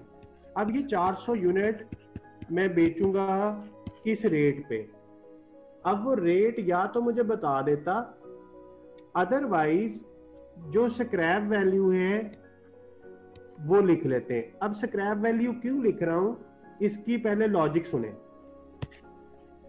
एक वर्ड होता है अपॉर्चुनिटी कॉस्ट। मैंने कॉस्ट क्लासिफिकेशन में एक कॉन्सेप्ट दिया था अपॉर्चुनिटी कॉस्ट, मैं रिकॉल करा देता हूं। द बेनिफिट और gone when one option is selected over the other। यानी जब आप एक चीज छोड़ के दूसरी चीज को सेलेक्ट करते हैं तो जो बेनिफिट आप जाया करेंगे, यानी अगर यही यूनिट लॉस होता तो मैंने 5 का बेच देना था। अगर ये गेन की बजाय 400 यूनिट अबनॉर्मल लॉस होता तो मैंने इसे सेल कर देना था। लेकिन अब ये एक अच्छा यूनिट है, इसे मैं 5 पे स्क्रैप नहीं करूंगा, मैं इसको अच्छे रेट पे बेचूंगा क्योंकि ये तो गेन है। तो इसका मतलब है 5 तो मुझे आ ही जाने थे। तो इसलिए अपॉर्चुनिटी कॉस्ट के तौर पे हमने यहां पे 5 लिया। तो 5 के हिसाब से ये कितना बनता है, 2000। ये रेवेन्यू और ये नेट होके नेट इफेक्ट क्या आया 4545। क्योंकि उसने प्रॉफिट एंड लॉस का पूछा था तो प्रॉफिट एंड लॉस में दोनों को नेट करके लिखना होता है, यानी जो स्क्रैप वैल्यू आ रही है और जो कॉस्ट आ रही है उन दोनों को नेट करके लिखना था। और अगर वो प्रोसेस अकाउंट में पूछता तो फिर आंसर 6545 है। तो यहां पे उसने पूछा कि प्रॉफिट एंड लॉस पे क्या फर्क पड़ेगा। तो हमने क्या सीखा, हमने ये सीखा कि अगर वो लॉसेस की वैल्यू प्रॉफिट एंड लॉस के पॉइंट ऑफ व्यू से पूछे तो फिर हमने कॉस्ट के साथ उसे नेट करना है स्क्रैप वैल्यू को। क्योंकि हमने आज ही ये कॉन्सेप्ट डिस्कस किया कि जब हम स्क्रैप करते हैं तो हमारी इनकम आती है और जब हम डिस्पोज करते हैं तो कॉस्ट आती है। तो अगर सपोज कर लें कि डिस्पोजल कॉस्ट होती तो फिर ये 2000 ऐड हो जाना था, फिर ये 6545 में 2000 ऐड हो जाना था अगर ये डिस्पोजल कॉस्ट होती। इस तरह का कोई और एक सवाल और भी है, वो मेरा ख्याल है कैप्लान की किट में है, उसमें भी उसने पूछा हुआ है कि प्रॉफिट एंड लॉस अकाउंट में क्या इफेक्ट होगा। जिलेबाज जरा मुझे कंफर्म करना कि जो दूसरा क्वेश्चन है वो किस किट में है, कैप्लान में है या इसी में ही है। एक और क्वेश्चन है उसमें वर्डिंग उसने सेम यूज की है, मेरे से व्हाट्सएप पे एक बच्चे ने डिस्कस किया था तो मैंने उसे बताया था कि प्रॉफिट एंड लॉस अगर कहेगा तो उसकी वर्किंग मैं आपको क्लास में सिखाऊंगा, वो आज मैंने सिखा दी है। तो वो आई थिंक कैप्लान का क्वेश्चन था, उसमें भी उसने प्रॉफिट एंड लॉस में इम्पैक्ट पूछा था, तो वहां से देख लीजिएगा। तो जब भी प्रॉफिट एंड लॉस का इम्पैक्ट पूछेगा लॉसेस की वजह से, तो आपने एक काम करना है कि आप नॉर्मल वे से उनकी कॉस्ट बनाएंगे। जैसे मैंने आप देखें, मैंने अब नॉर्मल गेन की कॉस्ट बनाई, अगर लॉस होता तो मैं अब नॉर्मल लॉस की कॉस्ट बनाता, यहाँ पे यूनिट्स लिखता, यहाँ पे कॉस्ट लिखता। तो स्क्रैप वैल्यू होती तो इस फिगर में से लेस कर देना था, और अगर डिस्पोजल कॉस्ट होती तो वो इस फिगर में ऐड हो जानी थी। यही गेन के साथ करना है, यही अब नॉर्मल लॉस के साथ करना है। अच्छा, अगर नॉर्मल लॉस का पूछता कि what will be the credit to normal loss to profit and loss for normal loss, तो उसका आंसर 6000 है। क्योंकि नॉर्मल लॉस पे कॉस्ट तो इंकर होती नहीं है, हमारा रूल है ना कि नॉर्मल लॉस को कॉस्ट नहीं देनी, तो इसका मतलब है उनकी कॉस्ट 0 है। नॉर्मल लॉस के लिए रेवेन्यू तो 6000 है लेकिन कॉस्ट 0 है, तो फिर उसके लिए 6000 ही है।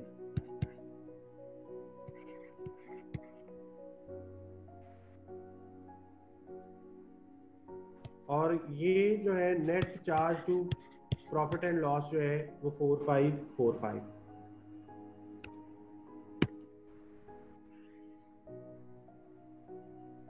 जी और कोई क्वेश्चन बताएं बीपीपी का। 9A5 तो 5 और 2 तो मैं ऑलरेडी कर चुका हूं।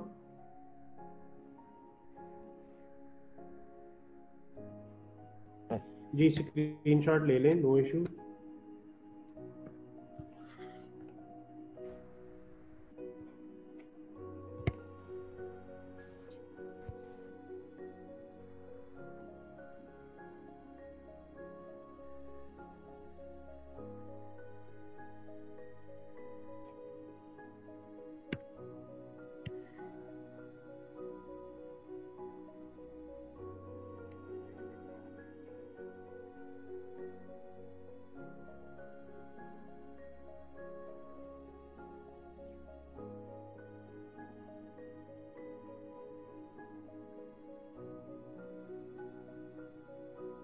हसन आपने कहा है कि ये रेवेन्यू 2000 है, कॉस्ट 6545 है, तो जो नेट हुआ 4545 ये लॉस है।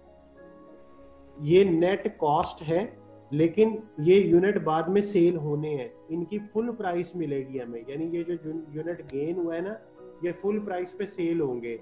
तो इसीलिए आप वैसे भी देखो तो एंट्री ये हो रही है process account debit, profit and loss account credit. तो प्रॉफिट एंड लॉस क्रेडिट का मतलब है इनकम है।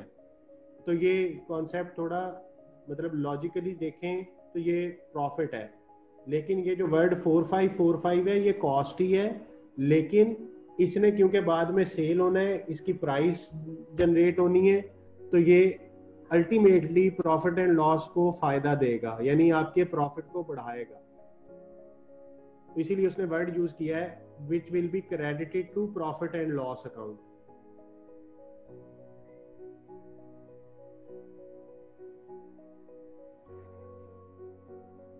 हाँ जी अभी नहीं बिका, ये बाद में सेल होगा।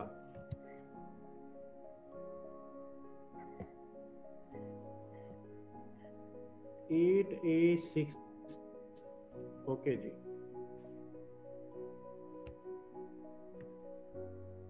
एट ए सिक्स और 16, तो 16 बाद में करना था, अभी कर लेते हैं पहले क्योंकि हमारे सामने नजर आ रहा है। The following question is taken from exam, ठीक है। Normally no losses are expected from a process, कहते हैं प्रोसेस में लॉसेज नहीं है। Any abnormal loss are sold for scrap. Which of the following calculate the net cost of the company of 1 unit of abnormal loss? तो इसका मतलब है normal loss तो है नहीं, तो total input cost divided bye कौन सी आंसर बनाना चाहिए जी? ये वाला फार्मूला है बेसिकली।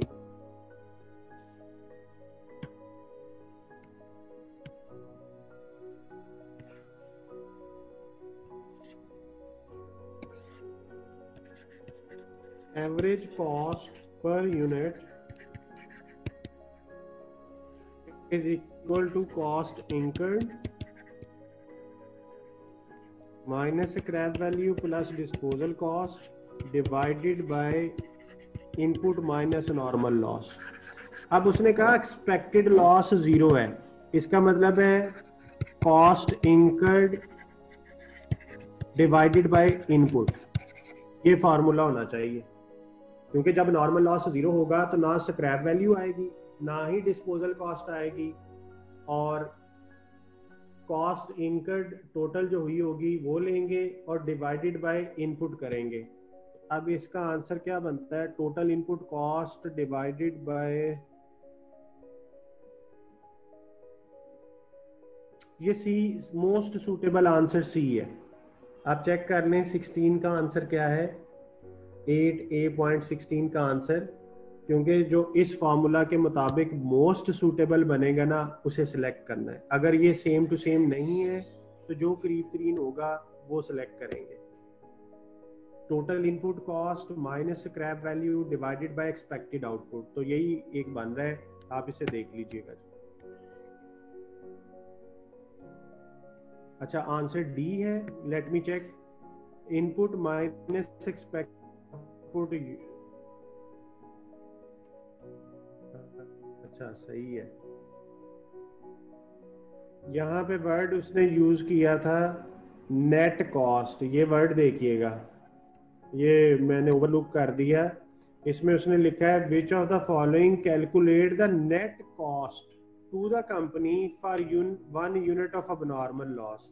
अब देखें, मैंने ये तो आपको कहा था कि ये आपकी एवरेज कॉस्ट है, लेकिन उसने कहा अबनॉर्मल लॉस को मैं सेल कर सकता हूँ। सपोज करें ये आंसर आया 10, ये आपका आंसर आ गया एवरेज कॉस्ट पर यूनिट, और आपको पता है अबनॉर्मल लॉस के यूनिट से इसको मल्टीप्लाई करते हैं जितने भी यूनिट्स हों, तो ये आ जाती है अबनॉर्मल लॉस की वैल्यू।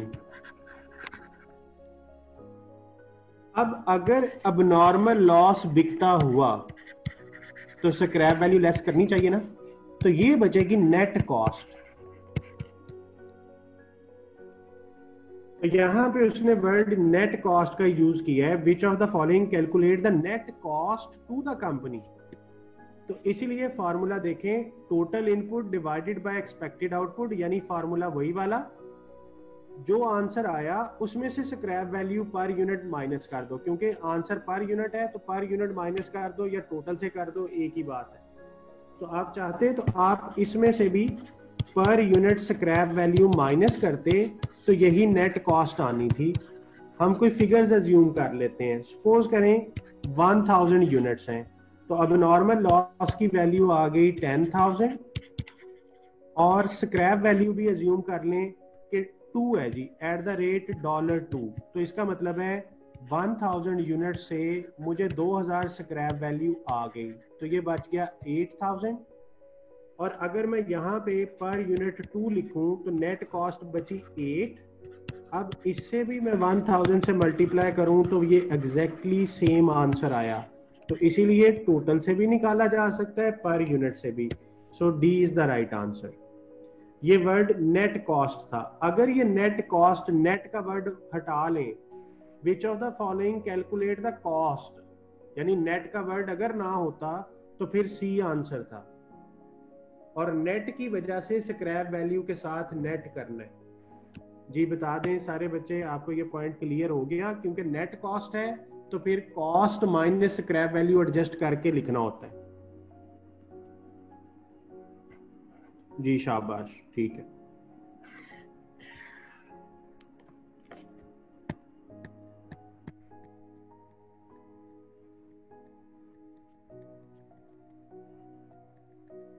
जी और पूछें जी, कौन सा सवाल एक और था? 8A6 था शायद। हसन आपने पूछा था, बता दें जरा। 8A6 है, 16 के साथ आपने एक और क्वेश्चन पूछा था। 8A6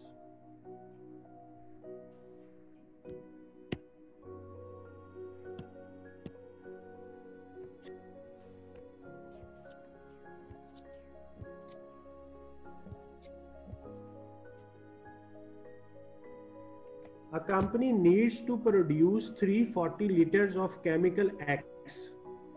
There is a normal loss of 10% of material input. During the month, the company did produce 340 liters of good production. Although there was a normal loss of 5% of material input in the process. How many liters were input? अच्छा सवाल है, लेकिन है simply, लेकिन सवाल अच्छा है। ये देखें जी, हमें ये पता है कि जो इनपुट होता है वो इक्वल होता है आउटपुट के प्लस नॉर्मल लॉस के प्लस अब नॉर्मल लॉस के, अगर ओपनिंग क्लोजिंग ना हो तो ये इक्वेशन होती है। अब उसने कहा कि इनपुट आउटपुट हुई है 340 लीटर की, इनपुट मैंने बताना है, नॉर्मल लॉस 10% ऑफ इनपुट, तो इसका मतलब है 0.10x। अब नॉर्मल लॉस के बारे में भी बताया है, 5% ऑफ इनपुट, तो इसका मतलब है 5% बनेगा 0.05x।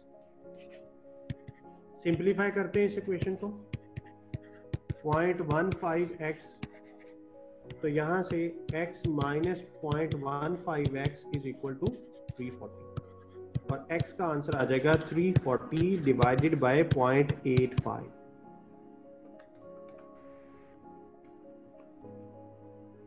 400। अब x किसको कहा था? इनपुट को, और उसने इनपुट ही पूछा है। आंसर चेक कर लीजिएगा और मुझे बता दें।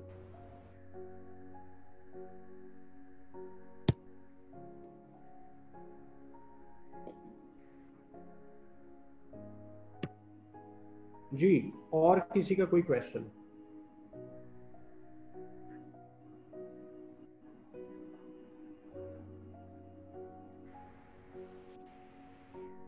तो आज हमने वही सारे पुराने क्वेश्चंस किए हैं, किट कंप्लीट हो गई हैं। आप आज फिर इसको एक दफ़ा देखें।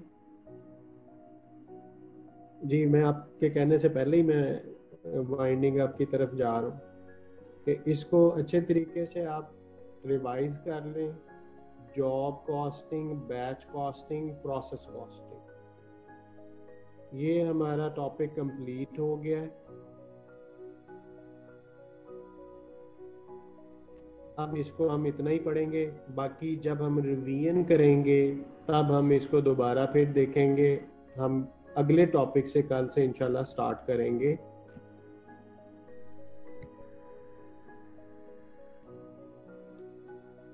इन्होंने पूछा है कि सर क्लास कल किस टाइम होनी है? हम टाइम तो चेंज नहीं करते, हमारा एक ही टाइम है, तो उसी टाइम पे क्लास होगी।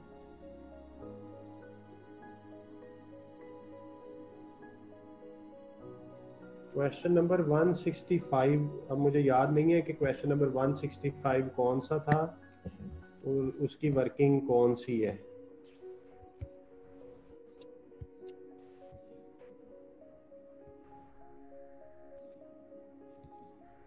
मैं ये पूरा पीडीएफ ही शेयर कर दूंगा, आप खुद ही हिसाब लगा लीजिएगा कि 165 कौन सा। ये शायद पहले वाला ही है।